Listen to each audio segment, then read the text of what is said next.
بسم اللہ الرحمن الرحیم۔ عزیز طلبہ، السلام علیکم۔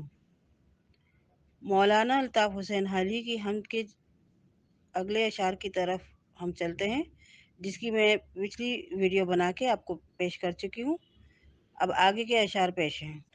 حوالہ: یہ شعر ہماری 12ویں جماعت کی کتاب گلزار اردو کی نظم ہم سے لیا گیا ہے۔ اس کے شاعر مولانا الطاف حسین حالی ہیں۔ تعارف شاعر: مولانا الطاف حسین حالی 1837 پانی پت میں پیدا ہوئے اور ان کی وفات 1914 میں ہوئی۔ ان کو شمس العلماء کا خطاب ملا۔ مولانا الطاف حسین کی شاعری ایک بامقصد شاعری ہے اور عشق حقیقی سے قریب تر ہے۔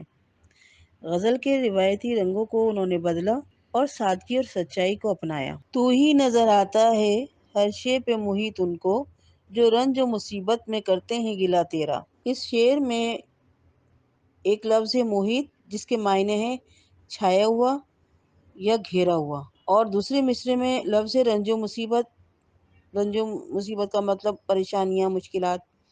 گلا اگلا لفظ ہے، گلا کے معنی شکوہ، شکایت۔ اس شعر کا مطلب الطاف حسین حالی کا کہنے کا یہ ہے کہ پریشانیوں میں مبتلا ہوں یا مصیبتوں میں ہوں، وہ تجھ سے گلا کرتے ہیں اپنی پریشانیوں کا۔ جیسے عام طور پر ہوتا ہے کوئی مشکل آ جائے تو یا اللہ یہ ہمارے ساتھ کیا ہو گیا، وہ ہو گیا، لیکن اس کے باوجود بھی ان کو پتہ ہے کہ ہماری مصیبت کو دور کرنے والا بھی صرف اللہ تعالیٰ ہی ہے۔ وہی ذات ہے کہ جو ہمارے لیے آسانیاں پیدا کر سکتا ہے، ہماری مشکلات کو ٹال سکتا ہے، کیونکہ وہی نظر آتا ہے ہر جگہ چھایا ہوا۔ اس کی رحمت ہر جگہ ہے، اس کی شان ہر جگہ ہے، اس کی بڑائی ہر جگہ ہے۔ اس لیے ہم چاہے شکوے شکایت کریں، مگر ہم مانتے اسی کو ہیں اور سمجھتے بھی ہیں کہ اس کی ذات کے علاوہ ہماری کوئی مددگار نہیں ہے اور وہی ہماری مدد کرنے والا ہے۔ نشے میں وہ طاقت کے سرشار ہیں اور بے خود، جو شکر نہیں کرتے نعمت پہ ادا تیرا۔ اللہ تعالیٰ نے انسان کو بے شمار نعمتیں دی ہیں۔ ان میں دولت ہے، اولاد ہے اور جسمانی طاقت بھی ہے، صحت بھی ہے۔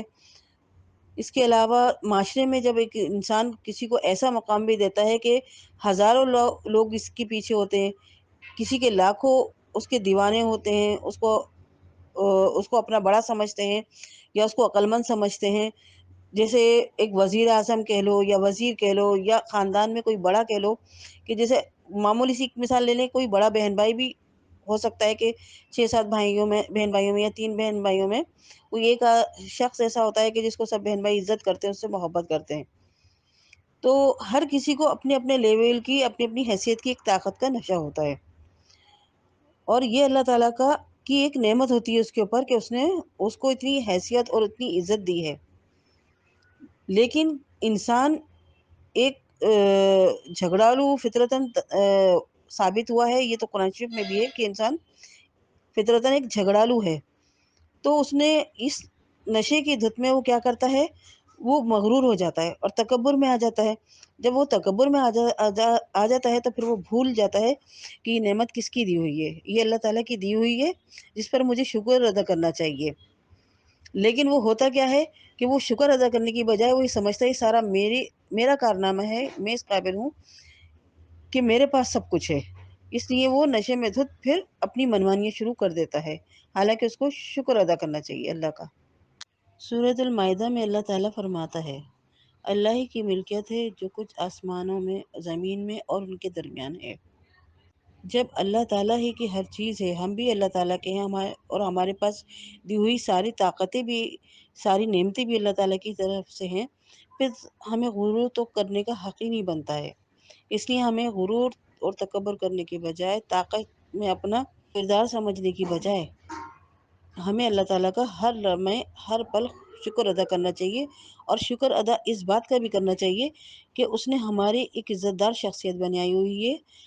حالانکہ اگر ہمارے دل کے بھید بھی اگر ہمارے چہرے پر ظاہر ہونے لگے تو ہماری عزت کم ہو جائے گی۔